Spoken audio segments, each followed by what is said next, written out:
El software libre es el software que respeta la libertad del usuario, que respeta la solidaridad social de los usuarios.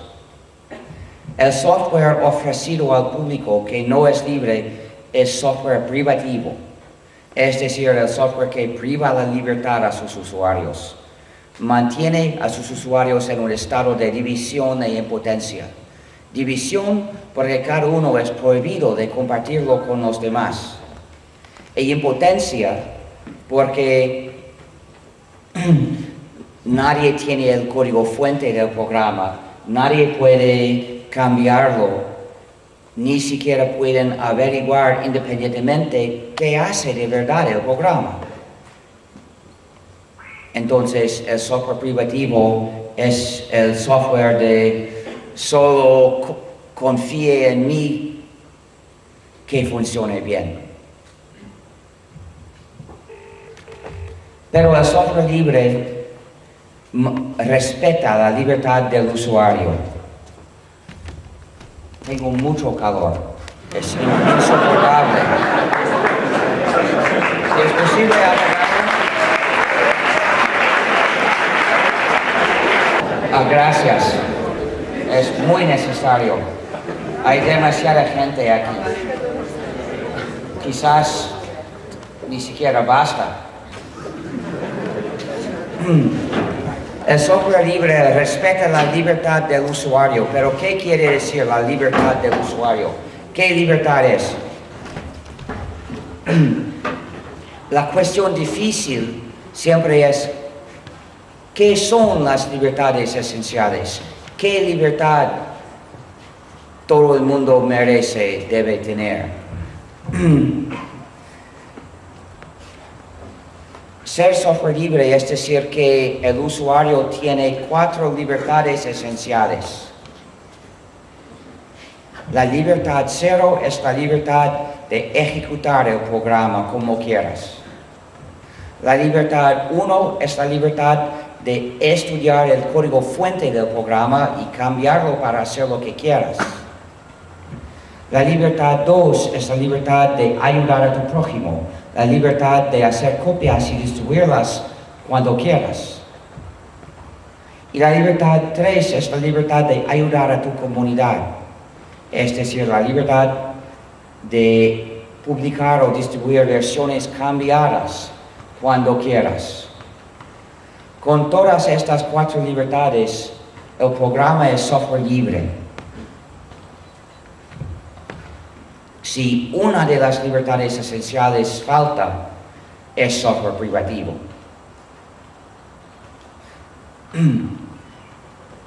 Pero ¿por qué estas libertades son esenciales? ¿Por qué definir el software libre así? La libertad 2 es esencial por razones fundamentales éticas, para poder vivir una vida ética como buen miembro de una comunidad. Si usas un programa sin la libertad número 2, estás en peligro de caer en cualquier momento en un dilema moral. Cuando tu amigo te pide una copia del programa, en ese momento, ¿qué harás? Tendrás que elegir entre 2 males. Un mal es darle una copia y romper la licencia del programa. Otro mal es negarle una copia y cumplir la licencia del programa. Estando en el dilema, debes elegir el menor mal, que es darle una copia y romper la licencia del programa.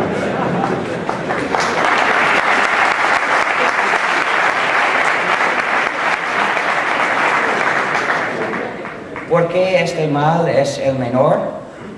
Porque podemos suponer que tu amigo es un verdadero amigo y merece tratarle bien. Porque en el otro caso, de no ser buen amigo, es muy fácil. Puedes decirle, ¿por qué querría ayudarte a ti? No lo mereces. Entonces el caso difícil es el caso de ser un buen amigo, de merecer tu cooperación. Mientras el desarrollador del programa privativo habrá atacado deliberadamente la solidaridad social de tu comunidad. Si no puedes evitar de hacer mal a alguien, mejor que sea él, porque él habrá actuado mal a sí mismo. Pero ser el menor mal no es ser bueno. Nunca es bueno hacer un acuerdo y no cumplirlo. Puede ser menos mal, pero no es bueno. Y una copia más de un programa privativo tampoco es bueno. Una copia no autorizada es menos mal que una copia autorizada, porque la copia autorizada impone los males de división e impotencia y también proporciona ingresos al culpable. La copia no autorizada no proporciona directamente ingresos, pero también impone la misma división e impotencia. Es decir, tampoco es bueno. Por lo tanto, al comprender bien este dilema, lo que de verdad debes hacer es evitar el dilema, no encontrarte en el dilema. ¿Pero cómo? Hay dos maneras posibles. Una manera es no tener amigos. Es la manera sugerida de los desarrolladores de software privativo. La otra manera es no usar el software privativo. Es mi manera. Si alguien me ofrece un programa bajo la condición de no compartirlo contigo, lo rechazo. No hago tal promesa porque no es ética. Por lo tanto, uso únicamente el software libre. He trabajado muchos años para poder usar únicamente el software libre, para poder vivir una vida de buen miembro de una comunidad.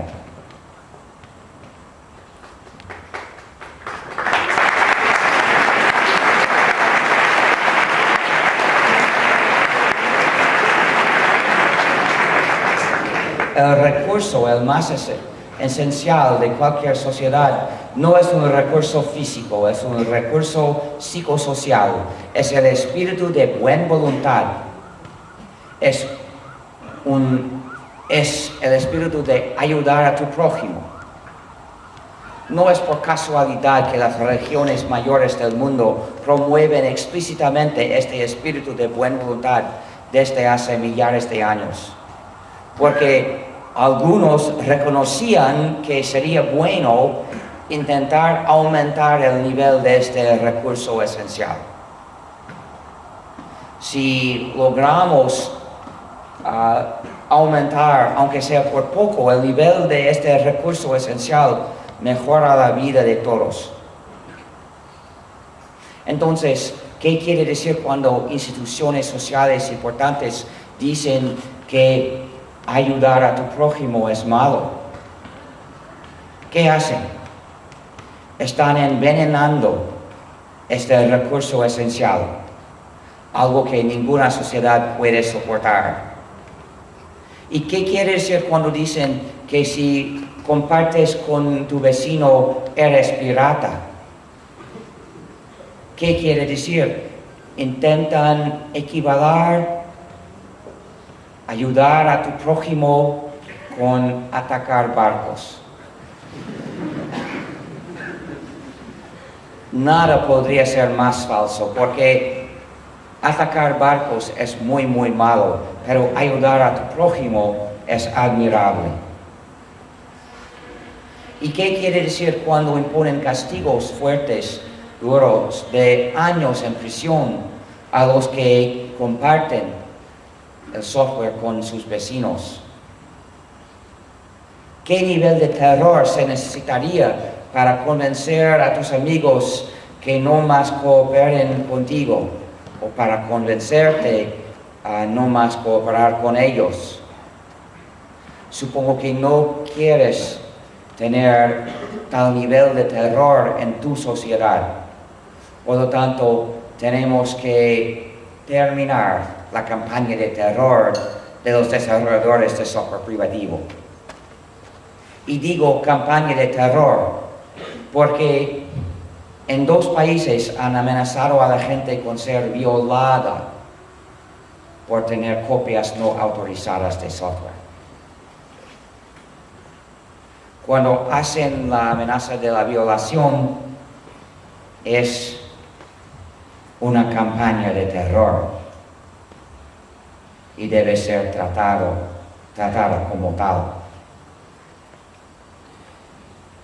Es la razón para la libertad número 2, la libertad de ayudar a tu prójimo, la libertad de hacer copias y distribuirlas cuando quieras. No es una obligación.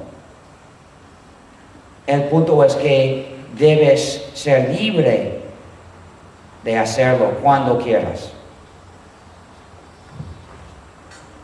La libertad cero se necesita por otra razón, para poder tener el control de tu propia computación, de tu propia computadora. Puede sorprender, pero hay programas privativos que incluso restringen el uso de copias autorizadas. Por ejemplo, restringen por quién se puedan usar, o por cuántos, o para qué propósito. Obviamente, no es tener el control de tu propia computadora. Por lo tanto, la libertad cero es esencial.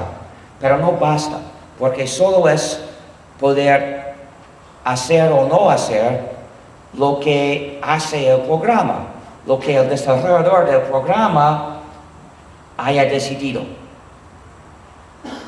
Para tener el control, tú necesitas la libertad 1, la libertad de estudiar el código fuente del programa y cambiarlo para hacer lo que quieras. Con esta libertad, tú decides y no el desarrollador. No puede decidir por ti, no puede imponerte sus decisiones. Si usas un programa sin la libertad número 1, sin el código fuente, ni siquiera puedes averiguar qué hace. Muchos programas privativos contienen funcionalidades malevolentes, concebidas no para servir al usuario, sino para vigilar al usuario, restringir al usuario o a veces atacar al usuario. Por ejemplo, funcionalidades de vigilancia son muy comunes. Un programa privativo que tiene funcionalidades de vigilancia que quizás conoces de nombre se llama Windows XP. Cuando el usuario de Windows XP, y no digo tú porque no usarías tal programa, cuando el usuario de Windows XP busca una palabra en sus propios archivos, Windows envía un mensaje diciendo qué palabra se ha buscado. Una funcionalidad de vigilancia. Pero hay otra. Cuando Windows XP pide una actualización, envía a Microsoft la lista de todos los programas instalados en la máquina. Otra funcionalidad de vigilancia. Pero Microsoft no nos dijo que hay estas funcionalidades. Necesitaba investigación. Por ejemplo, la lista de programas instalados se envía en formato encriptado. necesitaba investigación para saber qué información está en el mensaje. Pero la vigilancia no es limitada a Windows. También Windows Media Player hace vigilancia. Vigilancia total, porque dice a Microsoft todas las páginas que el usuario mira. Pero no es de pensar que la vigilancia es algo tan malo como que solo Microsoft lo haría. Porque Real Player lo hacía antes. Primero, vigilancia completa. Dice a su desarrollador todas las páginas que el usuario mira. Y también el TiVo hace vigilancia parecida, vigilancia total. El TiVo es un caso interesante porque contiene mucho software libre, contiene un pequeño sistema GNU con Linux. Y muchos en la comunidad de software libre aplaudieron la apariencia del TiVo porque dijeron, qué bueno, usan nuestro software. Pero es al revés, porque al usar nuestro software es recibir los beneficios de nuestro trabajo. Y todo el mundo es bienvenido a usar nuestro software, pero no es por qué agradecerlos. Cuando contribuyen, es por qué agradecerlos.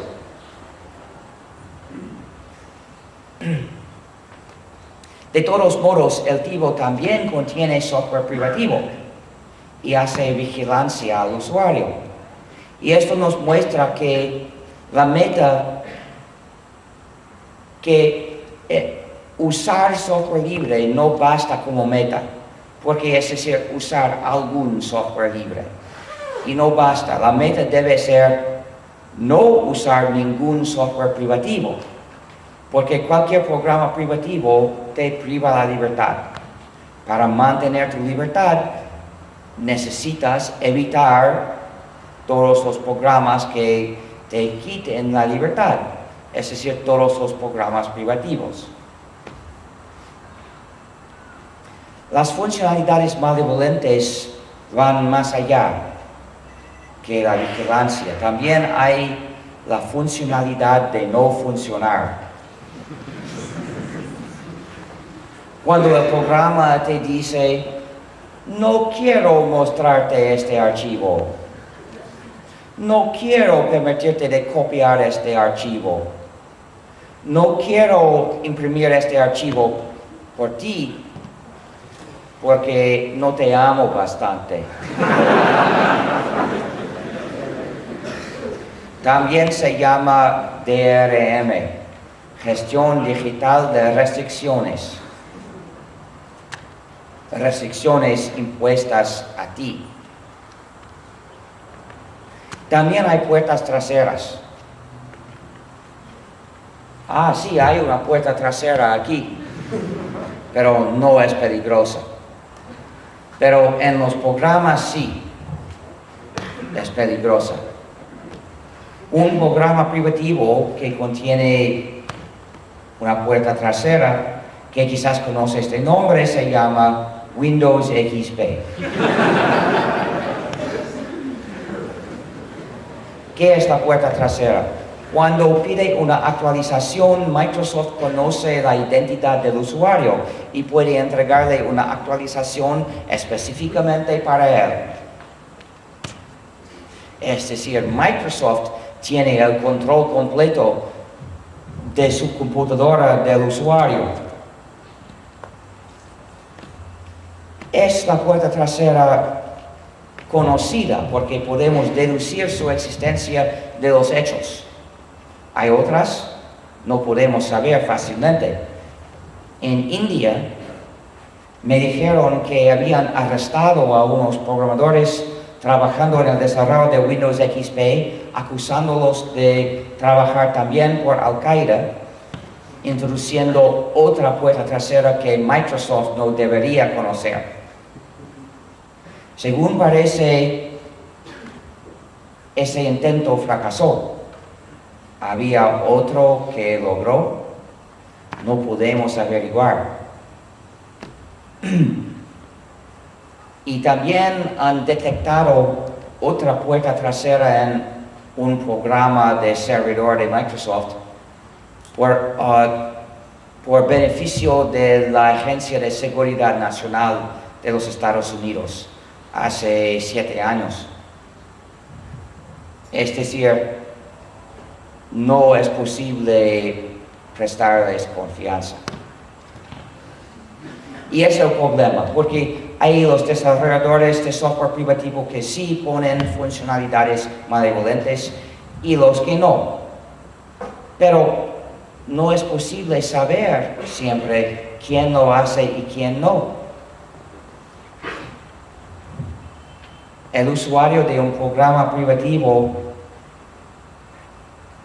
se queda obligado a darle una fe ciega al desarrollador, que muchos desarrolladores no merecen.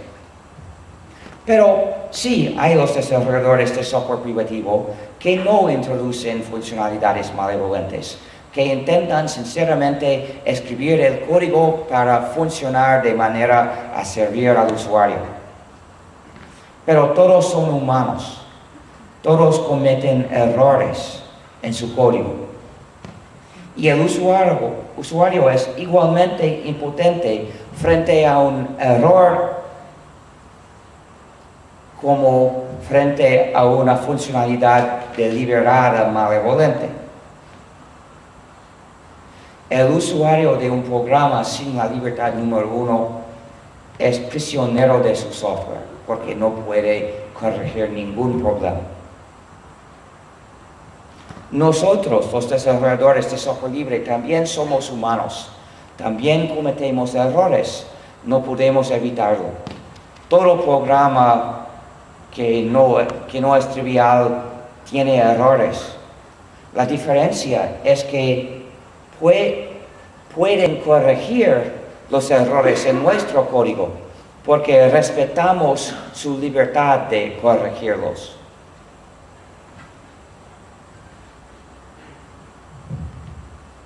Pero la libertad 1 no basta. La libertad 1 es la libertad de estudiar y cambiar personalmente el código fuente del programa. No basta, porque esto no funcionará, pienso, porque me muevo frecuentemente.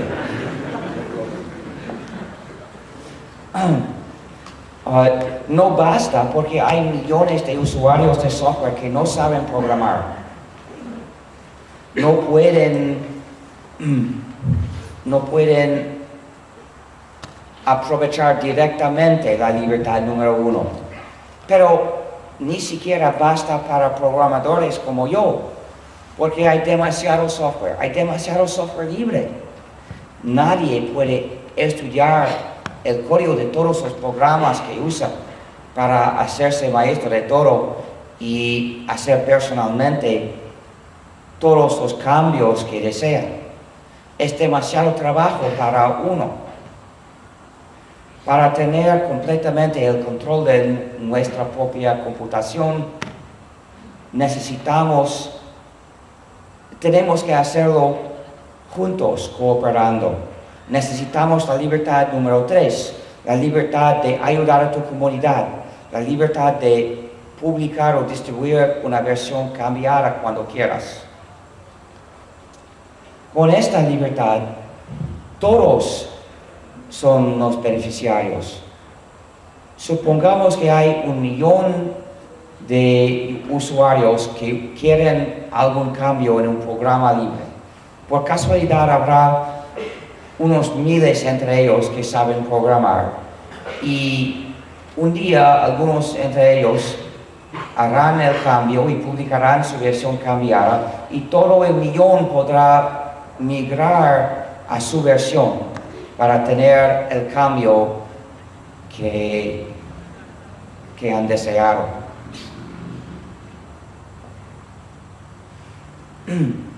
Así, todo el mundo recibe los beneficios de las 4 libertades. Todos los usuarios pueden aprovechar directamente las libertades 0 y 2, la libertad de ejecutar el programa como quieras y la libertad de distribuir el programa cuando quieras, porque no necesita programar. Todo usuario puede hacerlo.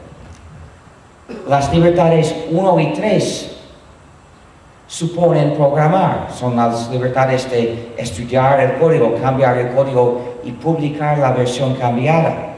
Solo los que saben programar pueden ejercitar directamente estas libertades, pero cuando lo hacen, todos los usuarios reciben los beneficios, porque pueden usar la versión cambiada después de su publicación. Por lo tanto, las 4 libertades son esenciales para todos.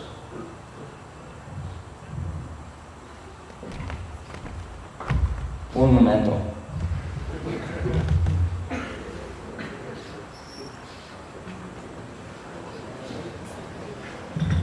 Te quiero mucho y te quiero siempre.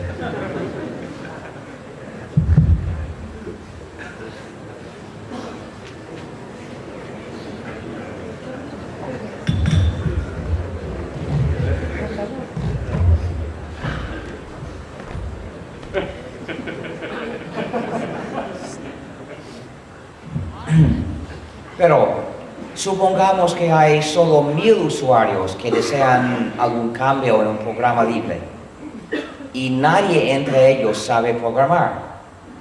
Todavía pueden aprovechar las 4 libertades. ¿Y cómo? Uno puede hacer un anuncio para ponerse en contacto con el resto y todos pueden armar una organización para hacer el cambio. La idea es que primero la organización determine cuánto costará el cambio y después recoge el dinero de sus miembros.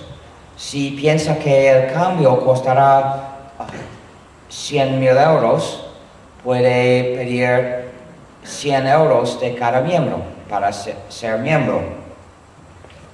Y al tener los 100.000 euros, puede pagar a programadores para hacer el cambio. Pero, ¿cómo hacerlo? Primero debe hablar con varios programadores. ¿Cuándo pueden hacer este cambio y cuánto costará? Y después se pregunta a otros programadores la misma cosa. Y la organización decide a quién emplear.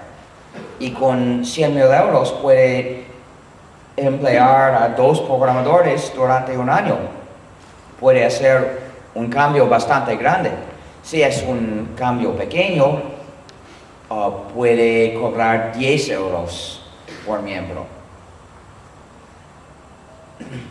Este ejemplo nos muestra algo importante, que el software libre lleva un mercado libre para todos los tipos de soporte y servicios. Por contraste, el soporte del software privativo siempre es un monopolio, o casi siempre, porque únicamente el desarrollador posee el código fuente, únicamente él puede hacer cualquier cambio. Si el usuario quiere un cambio, tiene que rogarle: por favor, oh desarrollador potente.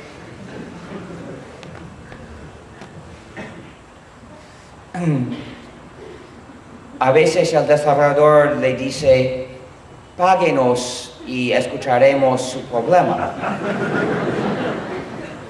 Si lo hace, el desarrollador dice: muchas gracias, en 6 meses habrá una actualización. Compre la actualización y verá si habremos corregido su problema y qué problemas nuevos le proporcionaremos.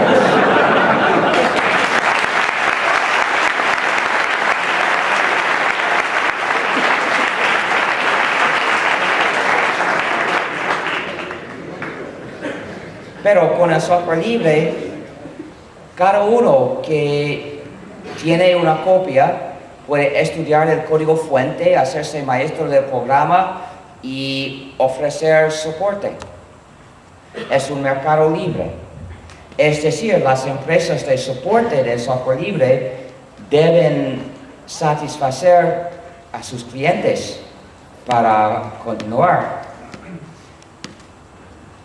Y los usuarios que valoran el buen soporte pueden prever el mejor soporte por su dinero a través del mercado libre del soporte del software libre.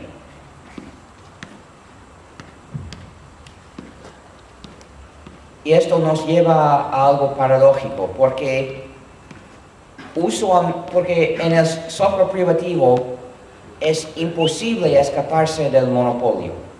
Siempre hay monopolio.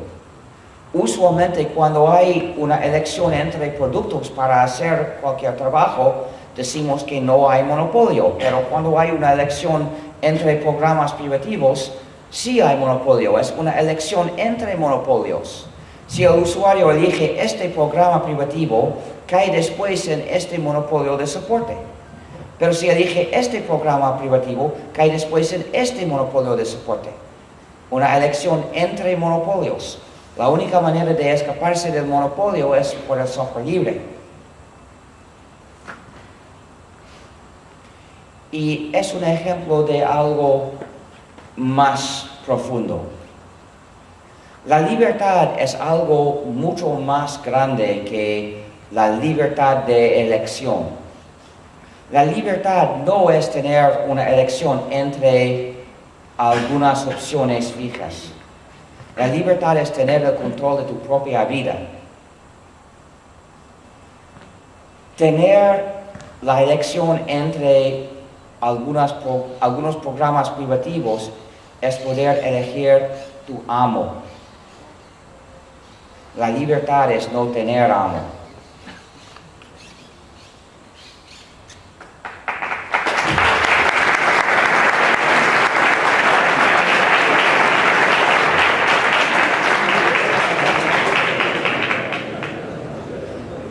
Acabo de explicar las razones para las 4 libertades, por qué son esenciales. Si un programa te da todas las 4 libertades, es software libre, es decir, se distribuye según un sistema ético. Si una de las libertades falta, es software privativo, es decir, se distribuye de manera no ética, según un sistema antisocial. No debe distribuirse, no debe desarrollarse. No es una contribución a la sociedad, es una trampa que atrae a la gente a perder su libertad. No debe hacerse. Es mejor no desarrollar nada que desarrollar software privativo. Llegué a estas conclusiones más o menos en el año 83 y decidí que quería poder usar computadoras en libertad dentro de una comunidad. ¿Pero cómo? En el año 83 era imposible, porque la computadora no hace nada sin sistema operativo. Y todos los sistemas operativos para las computadoras modernas de la época eran privativos. Era imposible hacer funcionar la computadora sin software privativo, sin firmar un contrato de no cooperar con nadie, un contrato de traición al mundo entero. ¿Qué podía hacer? Siendo una sola persona, sin mucha fama, no pensaba poder convencer a estados ni a empresas que cambiaran sus prácticas ni sus leyes. ¿Qué podía hacer? ¿Qué sabía hacer? Sabía hacer una cosa: desarrollar software, sobre todo software del sistema operativo. Pero así podría resolver el problema.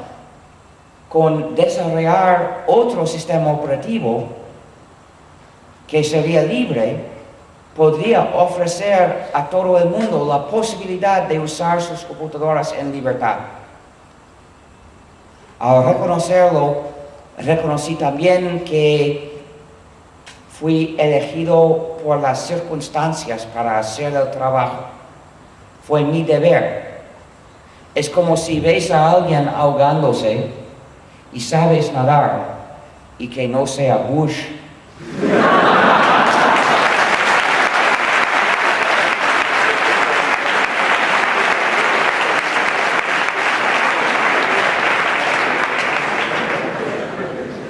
Ni Aznar.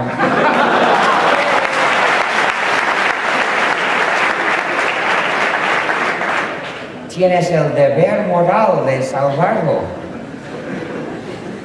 No sé nadar yo, pero sé desarrollar software, y en este caso el trabajo que debía hacerse era desarrollar mucho software.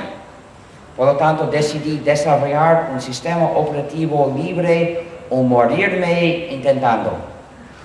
De vejez, supongo. Porque en la época, nuestro movimiento nuevo de software libre no tenía enemigos activos. Muchos no estaban de acuerdo, pero no intentaban oponerse a nuestro trabajo, solo se reían. Y el obstáculo grande era desarrollar todo un sistema operativo, que es un montón de programas. Decidí hacerlo compatible con Unix, que era un sistema operativo portable, muy capaz, pero privativo. Entonces, no se podía usar éticamente, pero podía servir como modelo técnico para desarrollar otro sistema. Y es lo que comencé en enero 84. Comencé el desarrollo del sistema operativo GNU. ¿Por qué GNU? Es una broma. Es un juego de palabras. Quiere decir, GNU no es Unix.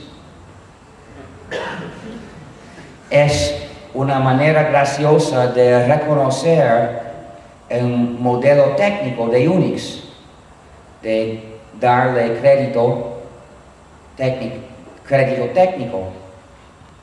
Pero al mismo tiempo dice que nuestro sistema no es Unix, y es su ventaja la más importante, es de no ser Unix, porque Unix es software privativo. Por no ser Unix, nuestro sistema puede ser libre. Teníamos que reemplazar todo, porque el software de Unix era y es privativo.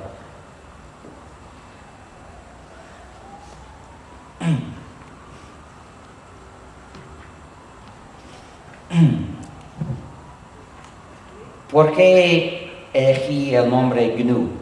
Porque es una palabra que se usa en muchos juegos de palabra.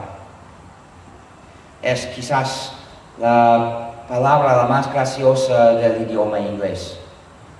Porque según el diccionario se pronuncia new como nuevo. Entonces, cuando quieres decir nuevo en inglés, puedes siempre decir GNU en lugar de new, y es un juego de palabras. Pero cuando es el nombre de nuestro sistema, no debe pronunciarse new, porque podría confundir mucho a la gente. Hemos trabajado 22 años desarrollando el sistema operativo GNU, y ya no es nuevo. Pero sí todavía es GNU y se debe pronunciar GNU, o en castellano se puede pronunciar GNU como si comenzara por ñ, pero la pronunciación errónea que no debe usarse nunca es Linux. Porque este sistema no es Linux, es GNU. Y en el año 91 ya habíamos desarrollado casi todo el sistema.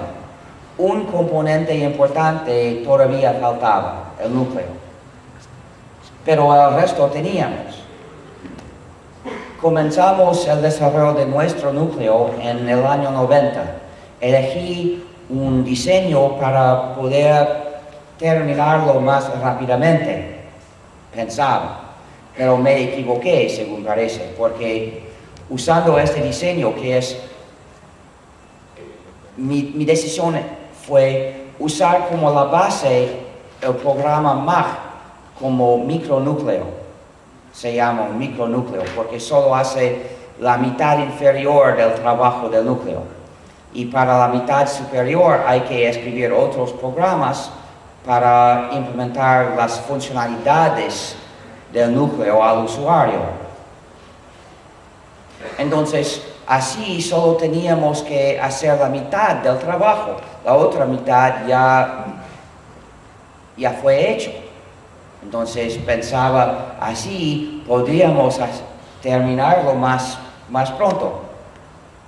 Pero había problemas grandes en desarrollar la otra mitad de nuestro núcleo y también MAG tiene problemas y por fin parece que este diseño que en la época parecía a muchos muy interesante también tiene problemas.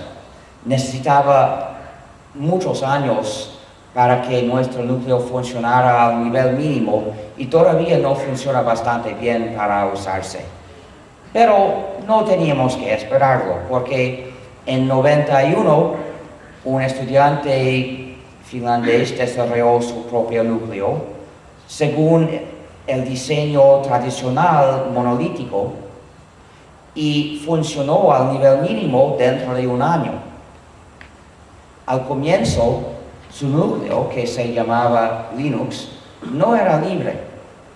Al comienzo tenía una licencia que no respetaba completamente las 4 libertades. Pero en 92 cambió la licencia, adoptando la licencia pública general de GNU, es decir, el GNU GPL. Es una de las licencias libres. No es la única, hay muchas licencias libres. Si una licencia respeta las 4 libertades, es una licencia de software libre. Según la ley, por defecto, si escribes algo y lo publicas, no es libre. Por defecto, su licencia automática es muy restrictiva. Pero entonces, para hacerlo libre, necesitas poner una licencia más permisiva que respeta las 4 libertades. Pero hay muchas maneras de hacerlo en los detalles. Entonces, hay muchas licencias de software libre. La GPL de GNU se usa por 70% de los programas libres, pero quedan los 30% que usan otras licencias. La GPL de GNU escribí yo para usarlo en los programas del sistema operativo GNU, pero otros también pueden usarla. Solo hay que decir en el programa que se publica bajo la GPL de GNU de una manera específica y es así. Entonces, Torvalds, el desarrollador de Linux, también podía usar la GPL al decidir hacerlo. Al ser libre, el núcleo Linux podía completar el sistema GNU, porque llenó el último hueco en el sistema GNU, formando la combinación GNU con Linux, que fue por la primera vez un sistema operativo libre para computadoras como PCs. Por la primera vez era posible usar una computadora en libertad. Es decir, el desarrollo de Linux fue el paso que cruzó la línea final, que llegó a nuestra meta después de casi una década de nuestro trabajo y un año de su trabajo.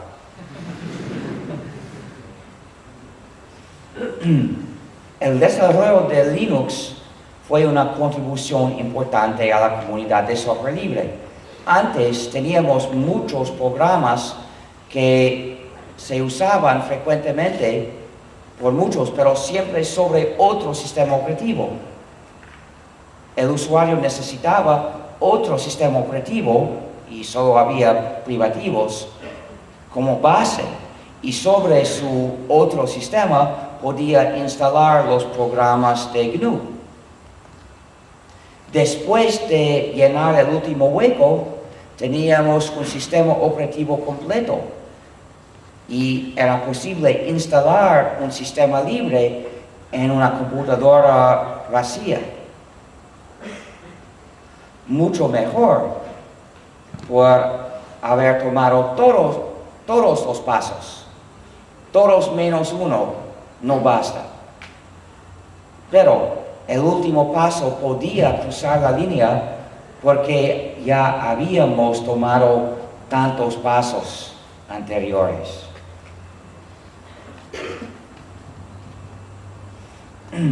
Pero al hacer esta combinación, los usuarios se confundieron y comenzaron a llamar la combinación Linux, haciendo caso omiso de nuestro gran trabajo. No es justo. Y por lo tanto, les pido a todos llamar el sistema GNU con Linux o GNU con Linux. Pienso que merecemos la mención igual. Pero hay algo más importante en el asunto que el crédito. El crédito no es tan importante. Pero el problema es que cuando la gente piensa que el sistema entero es Linux, presta atención, sigue la visión ética del desarrollador de Linux. Y él nunca estaba de acuerdo con nosotros, con la filosofía que acabo de explicar hoy, la filosofía del movimiento de software libre. Es la filosofía de base de GNU, pero él tiene otra opinión. A él no le gusta enfrentar temas éticos. Se llama apolítico. Pero, como siempre, llamarse apolítico es expresar una opinión política. ¿Y qué es su opinión política? Piensa que todas las licencias de software son legítimas y el usuario debe obedecer. Entonces, él piensa que el software privativo sea legítimo. Y lo muestra. Durante años desarrollaba software privativo en su trabajo, en una empresa. Y lo dijo, lo decía. Y después, desde hace unos años, tiene el trabajo pagado de desarrollar Linux. Es bueno, pero por años usaba públicamente un programa privativo en el desarrollo de Linux mismo. ¿Y qué mensaje dice al público. Dice que el software privativo es aceptable.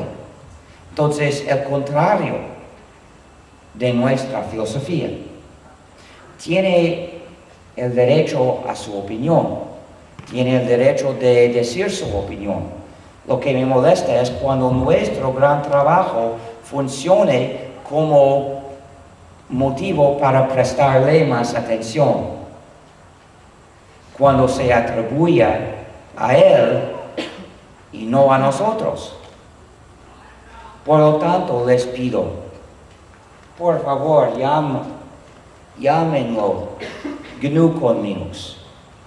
Porque cuando los usuarios se toman por usuarios de Linux, luego cuando ven los artículos nuestros explicando, que explican la filosofía de software libre, la filosofía de GNU, dicen, no tiene nada que ver conmigo, soy usuario de Linux. ¡Qué ironía! Son usuarios de GNU, pero no lo saben. Se piensan usuarios de Linux y por lo tanto hacen caso omiso del motivo del desarrollo del sistema que aman. Pero es más irónico aún cuando dicen enfocar tanto la libertad es un error porque impide el éxito de Linux. ¿Qué dicen? Se equivocan de qué es Linux y se equivocan, se confunden de la meta también, porque han tomado como su meta el éxito del sistema GNU. Pero no hemos desarrollado el sistema GNU para su mero éxito, sino para proporcionar a todos la posibilidad de vivir en libertad.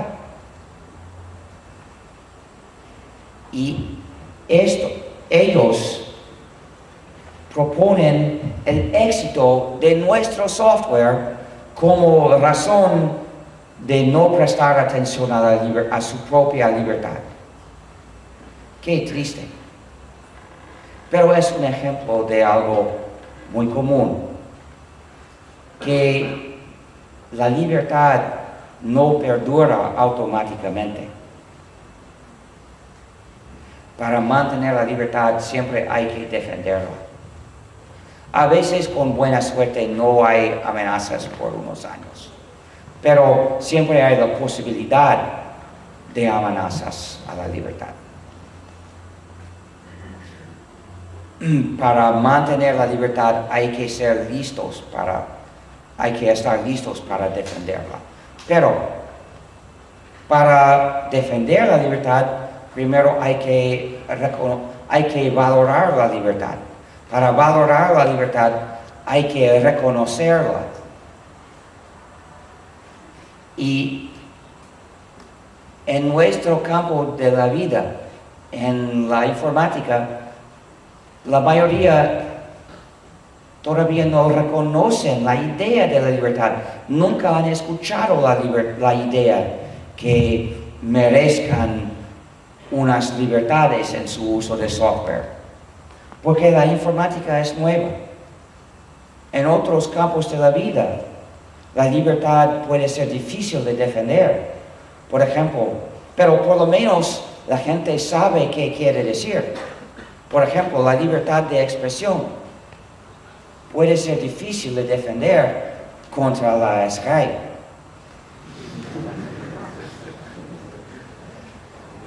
Hace unos meses vimos dos ataques a la libertad de expresión. Primero, unos publicaron dibujos burlándose de Mohammed y había ataques contra países enteros por respetar la libertad de expresión de sus ciudadanos. Y después había otro país con bastante libertad de expresión para que unos hicieran una película criticando a los Estados Unidos, llamándolo poder conquistador que tortura a la gente, que habría sido muy malo si no fuera la verdad. Y algunos, como el primer ministro de Alemania, condenó el país entero por respetar tanto la libertad de expresión. Entonces, la libertad de expresión no es fácil de defender, pero por lo menos la gente sabe qué es. Entonces, no tenemos que comenzar por educarles a todos a conocer la idea de libertad de expresión, porque la expresión ha existido durante toda la historia de nuestra especie. Ha habido tiempo para aprender la idea de libertad de expresión, pero la informática es nueva. Solo hace 10 años mucha gente en países ricos usan computadoras. La informática solo existe más o menos 50 años. Todavía estamos en la etapa de identificar los derechos humanos del usuario de la informática. Y pienso que el movimiento de software libre ha identificado 4 derechos humanos que todo usuario de computadoras de software siempre merece y siempre debe tener. Pero es una idea nueva y la mayoría no la conoce. Ni siquiera entre los usuarios de Yukon Linux los usuarios conocen esta idea, porque en los años 90 el sistema GNU con Linux tenía mucho éxito. Había millones de usuarios y decenas de millones, pero la mayoría decía es un sistema muy cómodo, muy fiable, muy barato, muy interesante, muy agradable de usar, pero la mayoría no mencionaba respeta tu libertad de cooperar en una comunidad, respeta estos derechos humanos. No lo decía. Por lo tanto, los entrantes nuevos en la comunidad los nuevos entrantes nunca oían esta idea, no conocían esta idea. Ahora hemos llegado al punto que casi todas las distribuciones de GNU con Linux contienen programas privativos. Hace 2 años, cuando me preguntaron después de las charlas dónde puedo conseguir una copia de GNU con Linux, no sabía qué decirles, porque había cientos de distribuciones y cada una contenía programas no libres. No podía recomendar ninguna. ¿Y cómo se sucedió?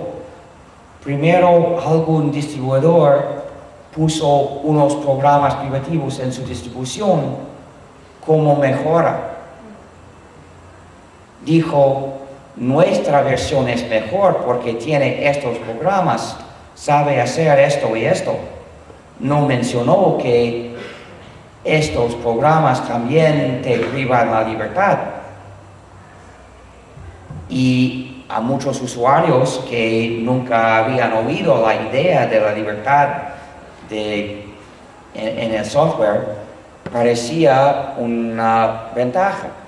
Entonces, los otros distribuidores tenían que competir con él.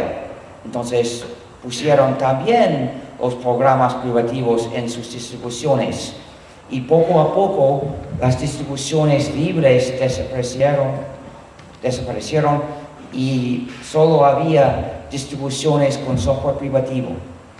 Ahora conozco unas pocas distribuciones que puedo recomendar. Por ejemplo, hay Ututo, desarrollado en Argentina. Es una distribución completamente libre. Hay Agnula, hay Blog, 3 distribuciones para instalación flexible que son completamente libres, que rechazan programas privativos. Y el resto, casi todo contiene software privativo, o podría tener, porque no tienen políticas claras de rechazo de software privativo. Si hoy una distribución no contiene programas privativos, pero su política permite introducirlos, es decir, que en un mes podría tener software no libre y no puedo averiguar cada mes, no puedo recomendar una distribución si no tenga la política firme de rechazo de software privativo.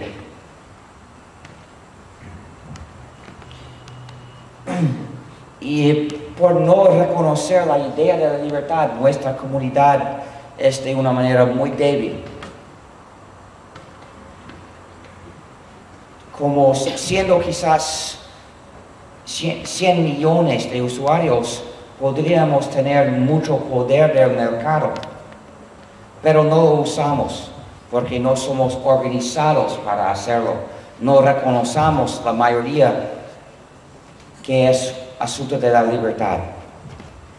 Y cuando pido a otros activistas ayudar, porque hay muchos que aman el sistema y quieren promover el uso del sistema, invitan a muchos a migrar al software libre. Y les pido ayudarme a enseñar a los usuarios la idea de la libertad. Y me dicen frecuentemente, prefiero seguir una estrategia de 2 etapas. Primera etapa, convencer a la gente a migrar al software libre. Y segunda etapa, enseñarles a valorar la libertad. Pero lo dicen como excusa para enfocar la primera etapa siempre. Hay muchos que hacen la primera, hay pocos que hacen la segunda. Entonces muchos migran al software libre y nadie les explica que es asunto de la libertad de cooperar. Y no conocen la idea. Y es débil porque nuestro futuro depende sobre todo de nuestros valores. Los que valoran la libertad pueden defender la libertad y pueden mantener la libertad. Sin valorar la libertad se pierde. Si alguien mágicamente podría darnos hoy software libre para hacer todos los trabajos, mañana podríamos darlo a todo el mundo y tendrían libertad mañana. Pero, ¿todavía tendrían libertad en 5 años? Quizás no, porque podrían perderla. Siempre es fácil perder la libertad. Alguien te ofrece algo atractivo en cambio a tu libertad. Si no valoras la libertad, no ves por qué rechazar esta oferta. Y la aceptas y pierdes la libertad. Entonces, para establecer la libertad permanentemente, no basta desarrollar mucho software libre para hacer todos los trabajos. Es necesario, pero no basta. También tenemos que educar a la gente a valorar la libertad que queremos darle para que defienda su libertad después, para que no la pierda por falta de atención. Y ahora hay amenazas. En Europa hay leyes de prohibición de software libre. Por ejemplo, en casi todos los países de Europa ya es prohibida la distribución del programa libre para mirar la película en un DVD.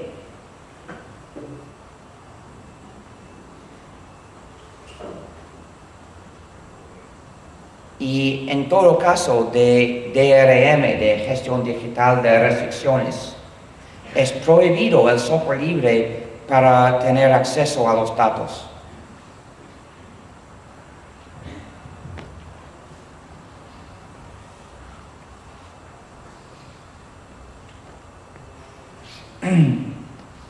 Y si no podemos distribuir el software para mirar un DVD, quizás millones de usuarios no usarán nuestro sistema. Si quieren usar sus computadoras para mirar DVDs y si no conocen a nadie que tenga una copia del programa DeX, el programa libre para hacerlo, usarán quizás Windows para hacerlo. Acabo de descubrir que Google vende videos con DRM y solo se pueden ver por un programa privativo publicado por Google y solo sobre Windows. No es bueno y no se debe comprar. Los medios con DRM nunca se deben comprar. 2 veces en España, unos me regalaron discos de música con DRM. No discos compactos, sino discos corruptos. Y cada vez lo devolví. Dije, aquí se ve la cara del enemigo. No lo quiero. Si no puedo leerlo en mi computadora con software libre, no lo acepto. Por favor, devuélvanlo a la tienda para que no quede con su dinero, dije. Porque nunca se debe comprar. Los medios con DRM nunca se deben comprar. Es nuestra manera de contraatacar la DRM, el rechazo completo.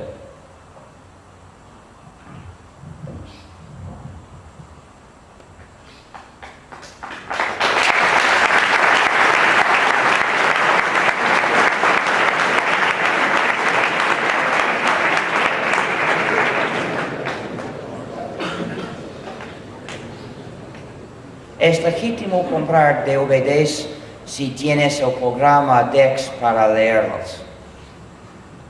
En otro caso no es legítimo, no se deben comprar. Y los servicios como Google Video no se deben usar.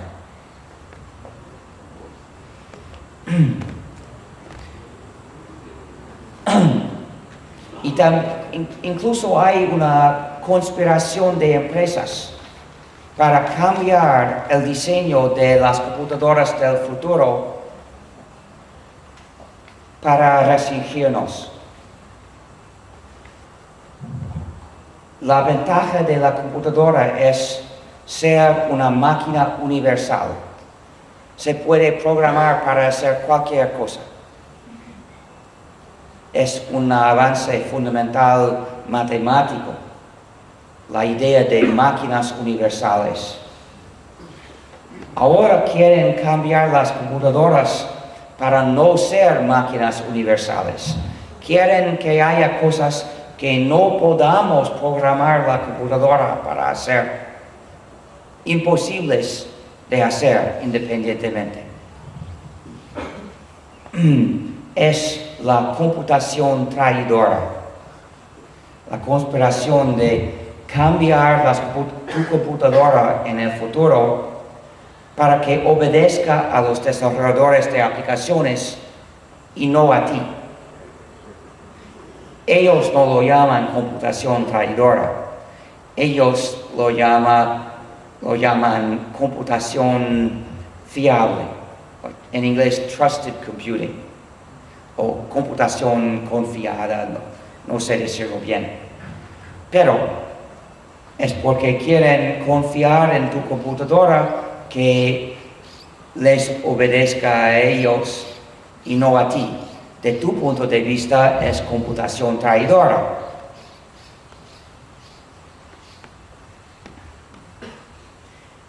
¿Y cómo sé que hay esta conspiración? Porque no es secreta. Tienen su sitio web, dicen que participan en la conspiración. Empresas como IBM, Intel, AMD, HP, Apple, Microsoft y las empresas de cine, todos participan en esta conspiración que debe ser ilegal. Un intento privado de imponer a todo el mundo la participación en un plan de restringir la tecnología del público debe ser ilegal. Pero no lo es. En una democracia sería ilegal.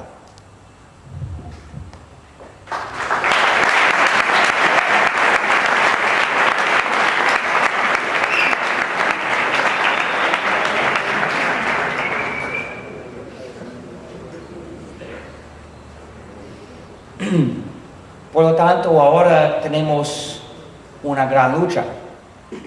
No solo es asunto de desarrollar muchos programas libres. Sí, todavía queremos desarrollar muchos más programas libres.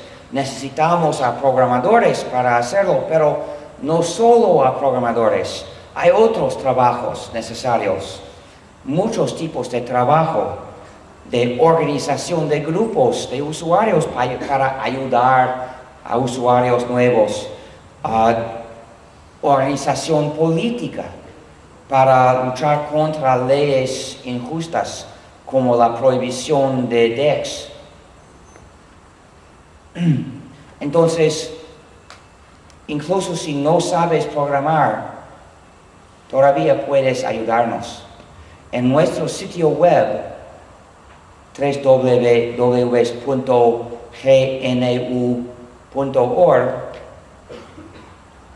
hay una página Help que propone decenas de maneras de ayudarnos y unas pocas son programar algo.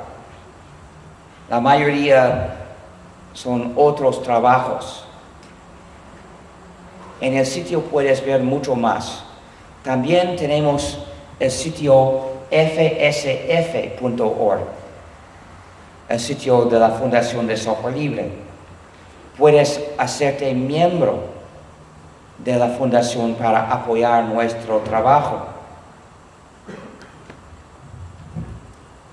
Antes de terminar, quiero tratar unos temas secundarios.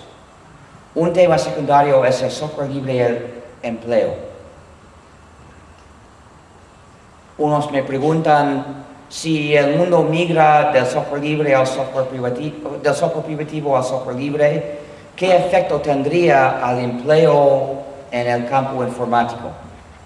La respuesta es no mucho.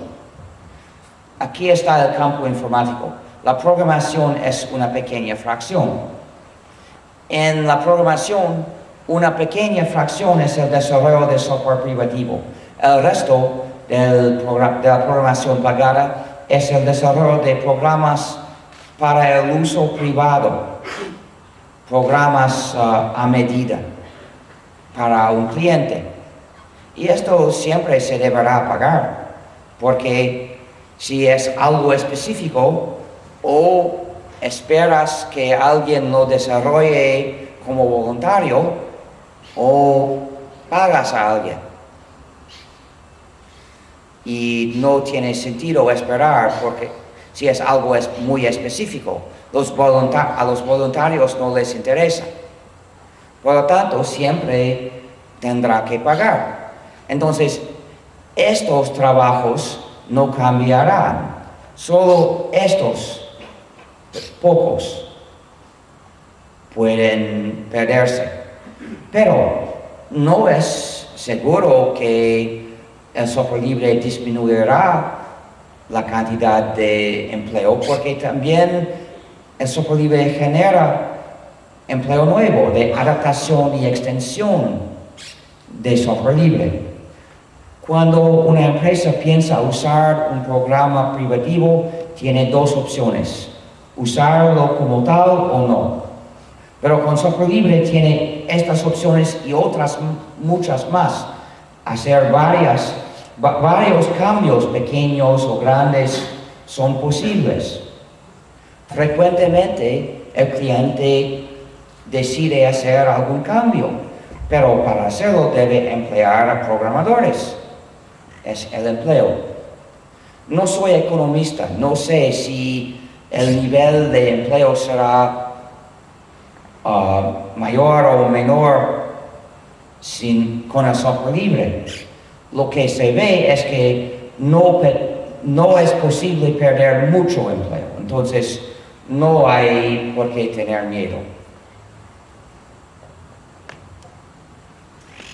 Otro tema secundario es el software libre en la educación.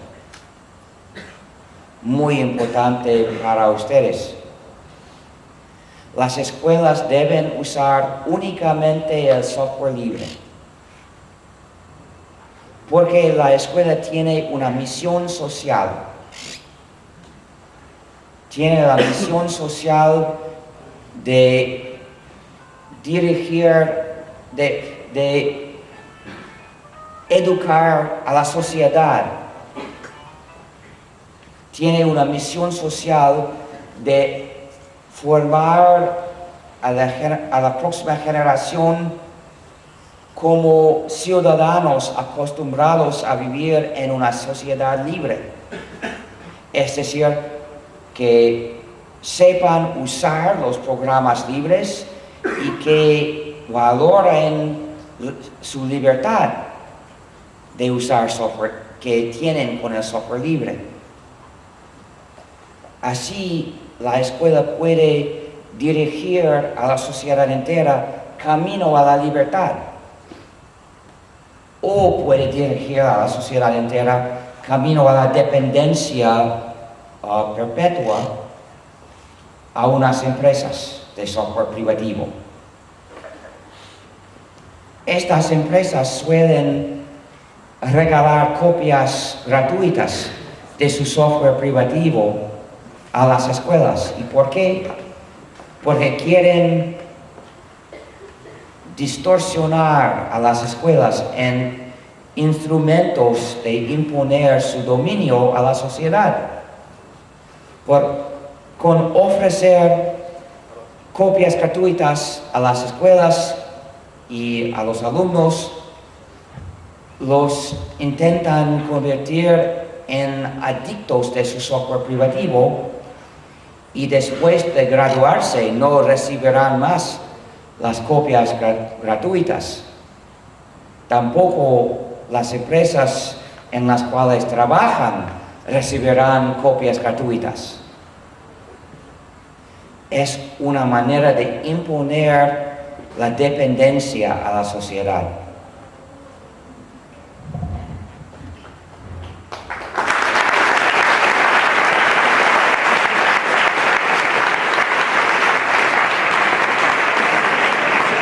Pero no es la única razón. También para la educación informática, las escuelas deben usar el software libre.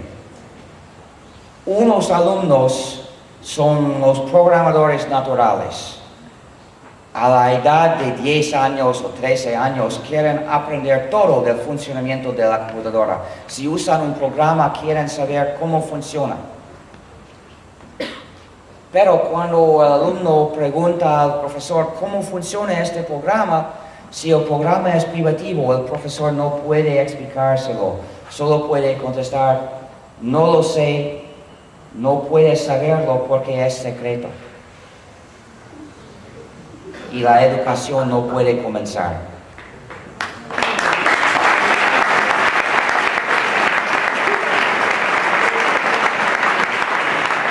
Pero si el programa es libre, el profesor puede explicárselo cuanto sepa y después decirle, aquí está el código fuente del programa, léelo y comprenderás todo. Y lo leerá todo porque quiere comprender todo. Y si encuentras algo que no comprendes, muéstramelo y lo estudiaré y te lo explicaré. Y así el alumno aprende algo muy importante. Estos alumnos son los programadores naturales. No es necesario enseñarlos a programar, porque para ellos es obvio programar. Pero escribir bien el código es otra cosa. ¿Cómo se aprende a escribir bien el código? Por leer mucho código y escribir mucho código. Cada vez que lee algo que es difícil de comprender, aprende algo. No se debe escribir así. Entonces, por leer mucho código, ve muchas cosas no claras y aprende todas las cosas que no deben hacerse en el código, porque son demasiado difíciles de comprender. Así lo aprendí yo, porque tenía una oportunidad especial. Trabajaba en un laboratorio en el MIT, donde teníamos nuestro propio sistema operativo desarrollado por nuestra comunidad, un sistema operativo libre.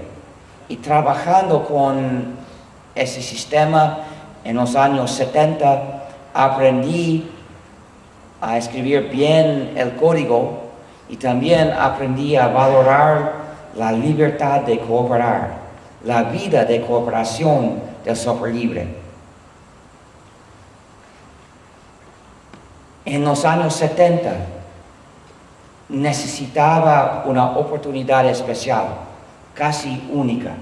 Ahora cualquier escuela en España o cualquier país puede ofrecer la misma oportunidad por usar el software libre en la escuela. Y en Extremadura ya se hace. Pero hay una razón más profunda aún para la educación moral, porque la escuela debe enseñar no solo los hechos y los métodos, sino el hábito de la cooperación, el espíritu de buena voluntad, de ayudar a tu prójimo. Todas las escuelas deben tener una regla. Niños, si traes un programa a la clase, no puedes guardarlo para ti. Debes compartirlo con el resto de la clase. Y si no quieres compartirlo, no puedes traerlo. Pero la escuela debe seguir su propia regla para mostrar el buen ejemplo. La escuela debe traer únicamente el software libre a la clase.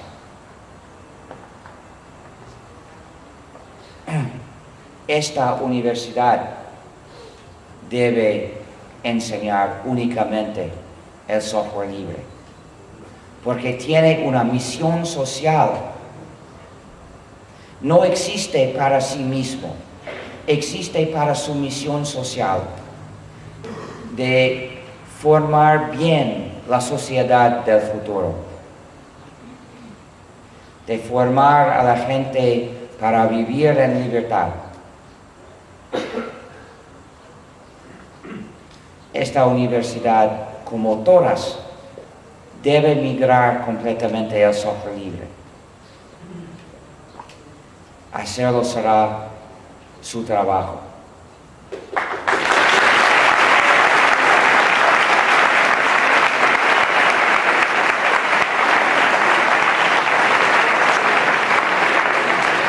Es verdad que necesitará tiempo, necesitará quizás años, pero la necesidad de andar paso a paso no debe servir como excusa de no tomar los pasos.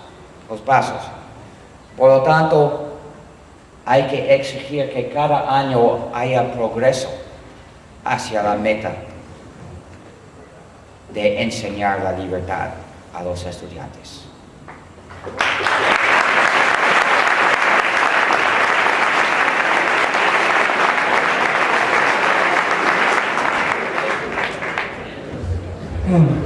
Ahora voy a terminar por presentarles mi otra identidad. Unos me han acusado a veces de tener una actitud de más santo.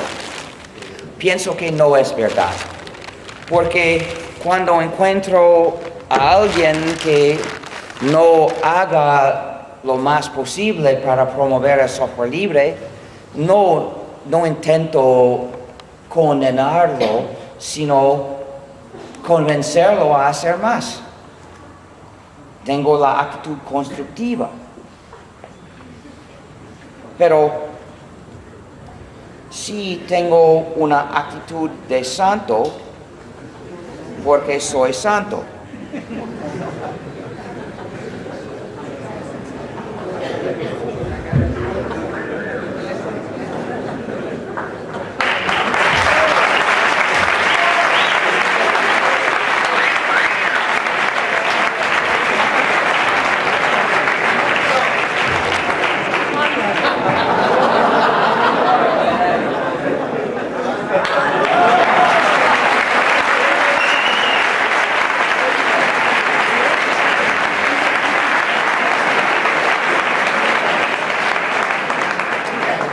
Soy San Ignacio